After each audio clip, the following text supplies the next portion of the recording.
Trump, qui consiste à déglobaliser et recentrer l'Empire, bien sûr, c'est avec les forts, là on est un peu moins fort, avec les Russes et les Chinois, on n'a pas tout donné, mais avec les Russes et les Chinois, on avance nos pions, on est en cours de Yalta, on n'est pas dans un Yalta terminé, Yalta est arrivé après des rapports de force.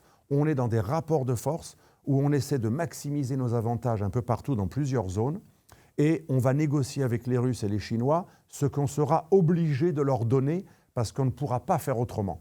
Et là, c'est le nouveau Yalta 2.0 dont je parle dans mon livre et dont je parle souvent et dont beaucoup de personnes parlent.